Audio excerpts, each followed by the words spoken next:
श्री गुरु चरण सरोज छवि निज मन मंदिर धारी। सुमरे गजानन सारिदा गही आशीष त्रिपुरारी। बुद्धहीन जनु जानिए अब गुणों का भंडार। वर्णों परशुराम सुयस निज मति के अनुसार। तो राम राम सभी को। आज की वीडियो में हम बात करेंगे भगवान परशुराम के बारे में।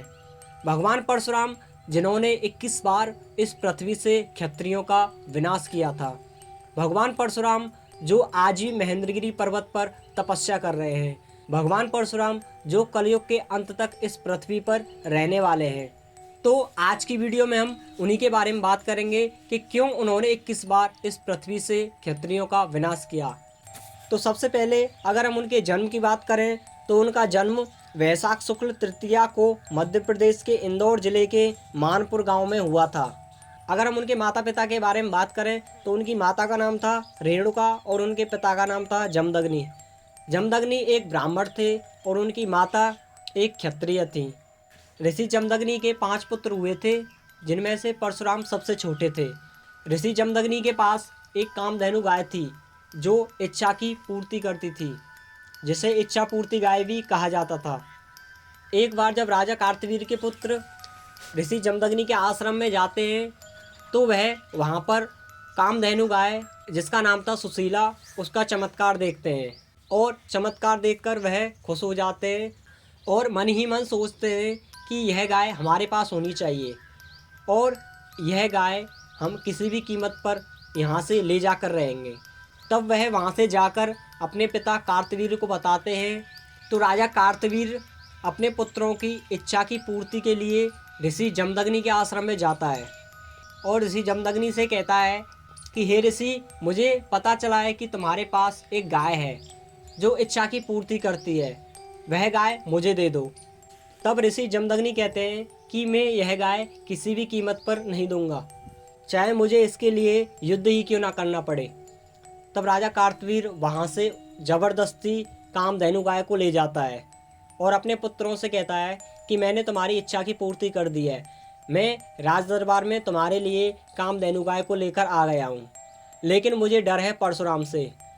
यह तो बहुत अच्छा हुआ कि जब मैं ऋषि जमदग्नि के आश्रम में गया था तब वहाँ उनका सबसे छोटा पुत्र परशुराम नहीं था, नहीं तो सुशीला गाय को लाना यहाँ असंभव था।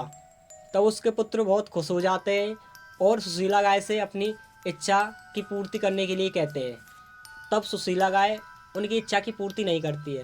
जब भगवान परशुराम शाम होने पर अपने आश्रम में आते हैं तब वहाँ पर पता चलता है कि कामधेनु गाय को ज़बरदस्ती से राजा कार्तवीर यहाँ से ले गया है।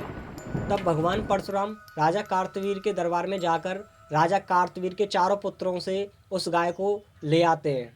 तो चारों पुत्र इससे बहुत क्रोधित होते हैं और वह क्रोधित होकर ऋषि जमदग्नि की हत्या कर देते हैं। ऋषि जमदग्नि की हत्या होने पर जब भगवान परशुराम की माँ विलाप कर रही थी तो उन्होंने 21 बार छाती को पीटा था। इस पर भगवान परशुराम कहते हैं कि माँ, तू चिंता मत कर, तूने 21 बार छाती को पीटा है तो मैं आज शपथ लेता हूँ कि मैं इस पृथ्वी से 21 बार क्षत्रियों का विनाश कर दूंगा।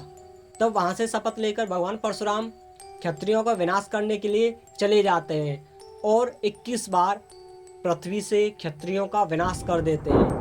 उन्होंने यह सब भगवान शिव के धनुष, पिनाका और अपने परशु के सहारे किया था और जब वह यह कर रहे थे तो भूल गए थे कि उन्होंने यह सब 21 बार कर दिया है। तब हनुमान जी वहाँ पर आते हैं और उनसे कहते हैं कि भगवान, आपकी प्रतिज्ञा पूरी हुई, अब आप अपने क्रोध को शांत करिए। तब भगवान परशुराम शिव के धनुष पिनाका को राजा जनक को देकर महेंद्रगिरी पर्वत पर चले जाते हैं। आपको बता दें कि भगवान परशुराम को भगवान विष्णु का छठा अवतार माना जाता है और वह त्रेता युग में भगवान विष्णु के सबसे पहले अवतार थे और सबसे अंतिम अवतार थे भगवान श्री राम। जब वह अपना धनुष पिनाका राजा जनक को देकर महेंद्रगिरी पर्वत पर तपस्या करने के लिए चले जाते हैं तो लाखों साल बाद भगवान श्री राम का जन्म होता है। जब सीता स्वयंवर में राजा जनक घोषणा करते हैं कि जो भी इस शिव धनुष को तोड़ेगा मैं उससे सीता का विवाह कर दूंगा, तब अन्य राजागण और भगवान श्री राम जनक के राज दरबार में जाते हैं और सभी एक एक बार धनुष को तोड़ने का प्रयास करते हैं, लेकिन धनुष किसी पर नहीं टूटता है। अंत में भगवान श्री राम उस शिव के धनुष को तोड़ देते हैं। इस पर भगवान परशुराम की तपस्या में रुकावट आ जाती है और वह क्रोधित होकर महेंद्रगिरी पर्वत से राजा जनक के दरबार में आते हैं और कहते हैं, हम महेंद्र पर्वत पर तपस्या कर रहे थे कि शिव धनुष के टूटने की घोर ध्वनि का स्वर सुनाई दिया। बता किसकी मृत्यु हमें यहाँ लेकर आई है। क्योंकि भगवान राम एक क्षत्रिय थे और क्षत्रियों से परशुराम भगवान बहुत खिन्न थे। इस पर भगवान परशुराम राजा राम पर बरस पड़ते हैं और कहते हैं, तुम्हारा दुस्साहस कैसे हुआ। तो इस पर भगवान राम अपना असली रूप दिखाते हैं तो भगवान परशुराम का गुस्सा शांत हो जाता है। तब वह वहाँ से महेंद्रगिरी पर्वत दोबारा चले जाते हैं। इसके बाद कहा जाता है कि महाभारत में भी परशुराम के उपस्थित होने का जिक्र है।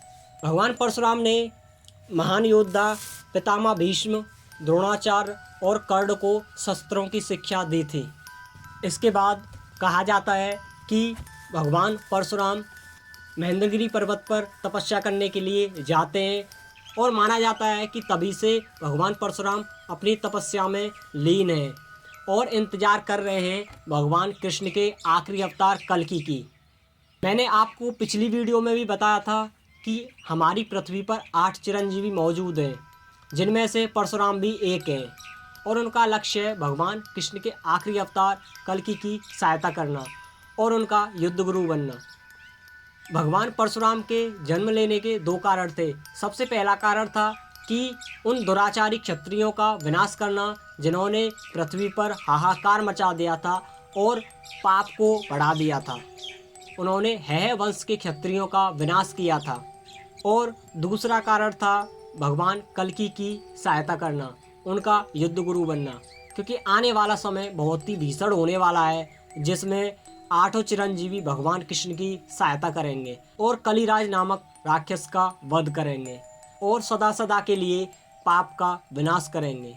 कलयुग के बाद इस पृथ्वी का विनाश हो जाएगा और दोबारा से सतयुग की स्थापना होगी, जहाँ पर ना पाप होगा ना बुरे कर्म होंगे। तो माना जाता है कि इसीलिए भगवान परशुराम अपनी तपस्या में लीन है। महेंद्रगिरी पर्वत जो उड़ीसा के गजपति जिले के परलाखे मुंडी में स्थित है और वहीं पर भगवान परशुराम अपनी तपस्या में लीन है। तो यह वीडियो आपको कैसी लगी कमेंट करके ज़रूर बताएं। अगर आपको ये वीडियो पसंद नहीं आ रही हो तो डिसलाइक भी कर सकते हैं, लेकिन अगर आपको ये वीडियो पसंद आ रही हो तो अपनी फैमिली में, अपने परिवार में इन वीडियो को शेयर करें और अपने भारत देश की संस्कृति के बारे में लोगों को जागृत करें, क्योंकि हमें राम बनना भी आता है और हमें परशुराम बनना भी आता है। आने वाला समय इतना भयंकर है कि आपको राम बना रहना भी बहुत ही कष्टकारी हो जाएगा, आपको परशुराम भी बनना पड़ेगा। तो यह वीडियो कैसी लगी यह लाइक करके कमेंट करके ज़रूर बताएं।